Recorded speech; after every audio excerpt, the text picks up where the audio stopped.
আসসালামু আলাইকুম, কেমন আছেন সবাই? মার্শাল এগ্রো থেকে আপনাদের সকলকে অসংখ্য ধন্যবাদ। তো আজকে একটা মরিচের আপডেট দিব যে আমাদের কুষ্টিয়া জেলার যে মরিচ কি রেট চলতেছে সেটা আপনাদের মাঝে শেয়ার করব। কিন্তু আপনাদের জেলাতে কত রেট অবশ্যই কমেন্টের মাধ্যমে জানাবেন। আমাদের কুষ্টিয়া জেলায় প্রচুর পরিমাণ হচ্ছে মরিচ চাষ হয় এবং আমাদের কুষ্টিয়া জেলায় কোনো বন্যা নাই এবং বৃষ্টিটা এই আজ সপ্তাহখানিক ধরে হচ্ছে, কিন্তু খুবই হালকা বৃষ্টি। এই বৃষ্টিতে কোনো মরিচ মরবে না। অন্য কোনো জেলায় হয়তো বা মরিচ মারা গেছে, তার সেই কারণে হচ্ছে আমাদের এখানে এই মরিচের দাম আছে। মরিচের আমাদের আজকে রেট চলছে হচ্ছে 100 টাকা কেজি, কিন্তু আপনাদের জেলায় কার কত চলতেছে অবশ্যই কমেন্ট করে জানাবেন। মরিচের বাজার এমন একটা বাজার, যদি 50 টাকা 100 টাকা কেজি হয়, যদি আপনার গাছ ভালো থাকে বা ধরে বেশি, তাহলে আপনার অনেক টাকা। কিন্তু আপনার গাছ আছে কিন্তু গাছ যদি কুকড়া থাকে বা গাছের মাথা ভালো না বা ফুলজারি নাই, তাহলে আপনার গাছ থেকে কোনো লাভ নাই। তাহলে আপনার 100 টাকা কেন আর 1200 টাকা কেজি হলে আপনার কোনো লাভ নাই।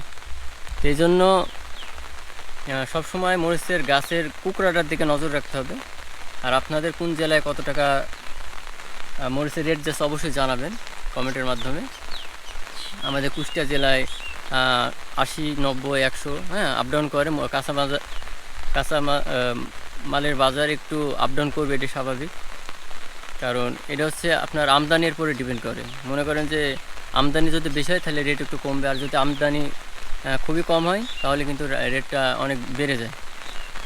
আর চাচ্চুরা, যে সকল চাচ্চুরা বলেন যে বাজারে এসে ভাতিজা সব টাকা পয়সা নিয়ে যায়, তো চাচ্চু এই যে বৃষ্টি হচ্ছে, এই বৃষ্টির মোড়ে মরিচ তুলে অনেক পরিশ্রম করে তারপর এখানে টাকাটা আসে, ঠিক আছে? তো চাচ্চু খালি ওই টাকাটা দেখলে হবে না, পরিশ্রম করতে হবে, পরিশ্রম করতে হবে, মাঠে আসতে হবে, তারপরে এখানে টাকাটা পকেটে, ঠিক আছে? আর ওই টাকারও আবার জ্বালা আছে, সারের দোকানে যাই দিয়ে আসতে হয়, সারের দোকান, বিষের দোকান। টাকা যে সব ব্যাংকে যায় বা ওইগুলা ভোগ করা হয় তা না। আবাদ মানে একটা প্রশান্তি আছে আবাদের ভিতরে, ঠিক আছে? শান্তি আছে। আর কৃষিকাজে যে একটা যে তৃপ্তি, এটা একমাত্র যারা চাষাবাদ করে তারাই ভালো জানে। কারণ একটা ফলের গাছ যখন লাগানো হয়, ফল আসা পর্যন্ত তো আপনার অনেক ভালো লাগে। ফল যখন আসবে এই আসা পর্যন্ত অনেক মানুষ হচ্ছে আপনার আশায় থাকে যে ফলটা কবে ধরবে। যখন ফলটা আসে তখন একমাত্র যে কৃষক সেই জানে যে আপনার তার অনুভূতি কেমন। তো গাইস, আজকে এই পর্যন্ত ভিডিওটা দেওয়ার চেষ্টা করলাম।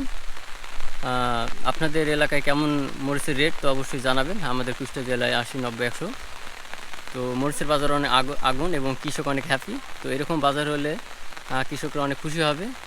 আর অতিরিক্ত বাজারও হইলে কিন্তু আপনার ক্রেতারা আপনার অনেক ক্ষতিগ্রস্ত হয়ে যাবে। এই জন্য একটা ব্যালেন্সের মধ্যে থাকতে হবে, যাতে কৃষকরা জিতে এবং যারা ক্রেতা তারাও যেন কিনে খেতে পারে। এখন অতিরিক্ত দাম হলে কিন্তু যারা ক্রেতা তাদেরও কিন্তু সমস্যা, মরিচ কিনে খেতে পারবে না।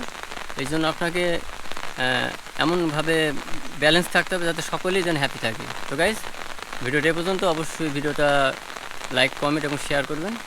আর আমার ফ্যামিলির সাথে যারা আছেন অবশ্যই সাবস্ক্রাইব করে সাথে থাকবেন। এবং মার্শাল এগ্রো কুষ্টিয়ার গর্ব, আপনারা সবাই এই চ্যানেলটা হচ্ছে সাবস্ক্রাইব এবং কমেন্ট করবেন এবং শেয়ার দিবেন। আর সবাই পাশে থাকবেন, সবাই ভালো থাকবেন, সুস্থ থাকবেন। আল্লাহ হাফেজ।